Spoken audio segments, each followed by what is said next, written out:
So this particular community naman, hindi bago sa kanila ang maging partner ng mga projects tulad nito. Nagko-consult tayo sa mga tribal leaders nila and yung NCIP din na local coordinator partner natin, na sa tingin ba nila magiging beneficial din to for the community, and they said yes naman.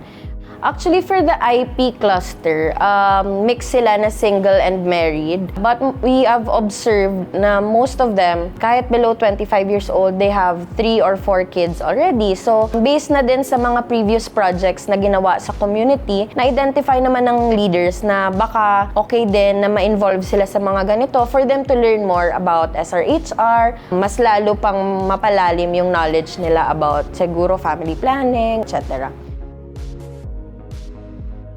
Pag-introduce ko na may ganitong activity, ano naman sa kanila, welcome naman sa kanila. So wala naman silang na maraming tanong pa or may mga resistance or whatever na negative.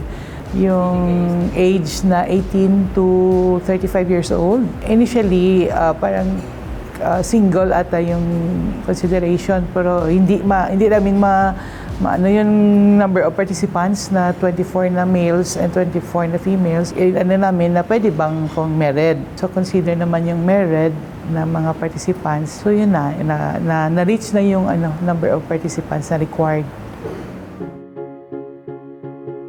Sa Sexual Health and Empowerment Project, binibigyan talaga natin ng importansya yung feminista at intersectional na pagtingin sa mga issues at concerns na meron tayo sa ating lipunan. Kaya naman, napaka-importante ng particular na cluster nito kasi binibigyang diin nito yung kaalaman at pangangailangan ng mga indigenous people groups na meron tayo sa Pilipinas.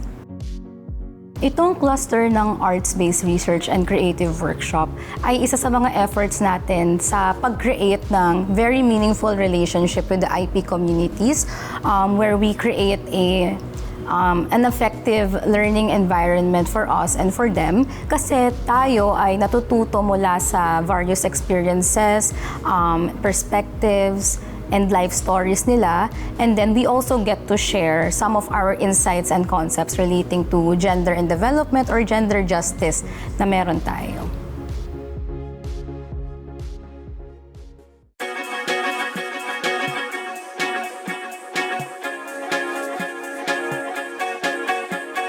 Pwede ako magsimula sa isang observation na naramdaman ko na hindi ganon ka-rigid yung hierarchy ng pagkalalaki na mas nakakataas sa pagkababae na commonly ay nakikita natin in quote-unquote modern society. Both male and female participants, na-highlight nila yung differences in pag-uugali na nai-impluwensyahan ng technology. May ganong stark contrast between the younger and the current generation. Nung pinag-uusapan namin, bakit sila nag-aalala na makita yung katawan nila, samantalang yung older generations, kahit topless naglalakad sa community nila, okay lang. Tapos sabi nila, kasi iba na ngayon, mapicturean ka lang, mapupunta yung picture mo sa internet, magva-viral yan, tapos ang daming masamang sasabihin tungkol sa'yo. So yung sense nila of intimacy and safety, yung internet parang violates their intimacy boundaries. Yung about the idea of being and feeling sexy. Parang yung mga babae, meron silang, sa kasalukuyan, may pag-iingat sila na dapat you have to look a certain way para hindi ka mabastos. Tinanong namin sila, kapag may nakita ba kayong babaeng ganon, iniisipan nyo rin ba siya na parang nagpapapansin lang siya or na meron siyang masamang side to her? Tapos sabi nila, hindi, naiintindihan namin na gusto lang niyang maramdaman na sexy siya. So for the first time in a long while, walang nang judge ng desire ng babae na maging babae sa sarili niyang katawan. Yung pinaka-paborito ko po yung malaman na kung paano po mag-handle ng emotion, kung paano po express ang sarili gamit po ang action or movement na ginagawa namin at natutunan. Yun po yung tumatak sa akin. Siguro yung ang kwentuhan talaga. Kahit hindi sa mga kaugalingon, hindi mo mahambal sa ibang tao, pero sa workshop nga hindi, mahambal mo kung gali ang nagkatabo sa una, ng kung gaano ka mo, kung ano yung mo na experience ang una nga sa workshop po lagi mahambal.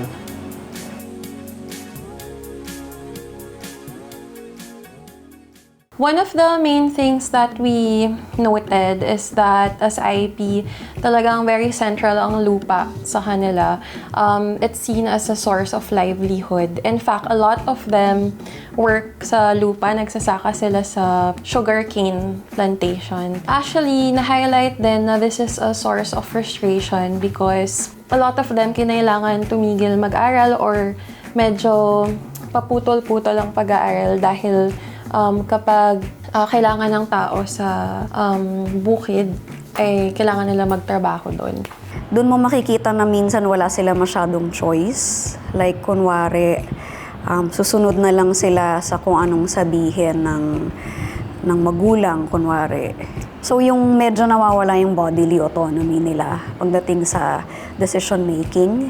Napaka-importante bilang mga babae na alam mo kung ano yung limit, kung ano yung linya, na kung ikaw ay nababastos na sa komunidad mo, alam mo kung saan tatakbo, alam mo kung ano yung gagawin mo. Being part of the IP community, entitled pa rin sila sa rights na kapareho ng mga karapatan na na-experience ng mga tao outside of their communities.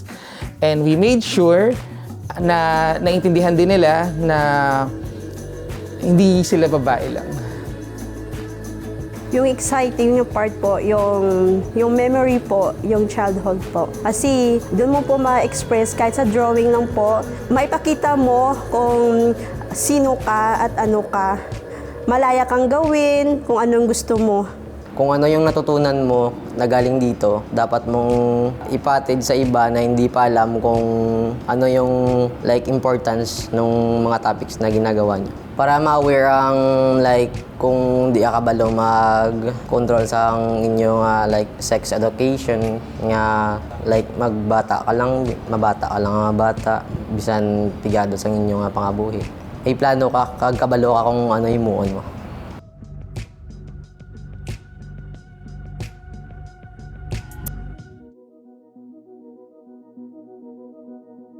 Hindi talaga sila sobrang iba sa mga ibang clusters. Ang napansin ko sa kanila lang is mostly very conservative yung views nila on SRH, or for example, that sex is sacred, sex should only be done within the context of marriage. They acknowledge that there are people who have sex outside marriage, but for them personally, they wouldn't do it.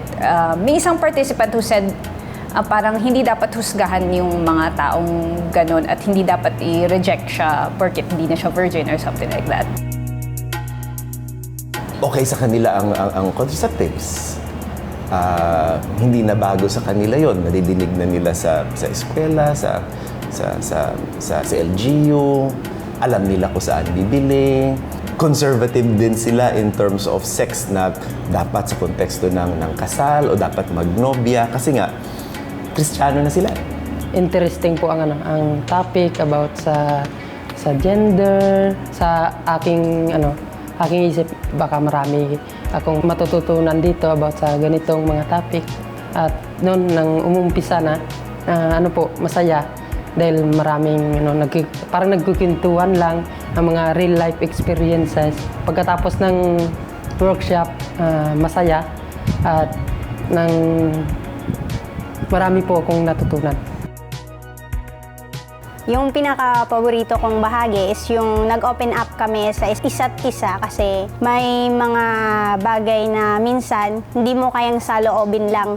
Kailangan mong ipalabas para mas maintindihan nila at mas maunawaan nila na ganyan pala yung dinadamdam mo. Tsaka okay din na mag-open kasi para malaman mo rin yung sa iba at magkaintindihan kayo. Ano ang tingin, ano ang paniwala, ano ang mga practice ng mga elders nila versus sila, kasi mga bata sila, mga estudyante, mga young professionals. Tapos confirmation lang siya na iba na nga, na kung meron mga traditional na kaalaman o practices, iba na sa kanila yung katulad na sila ng mainstream society.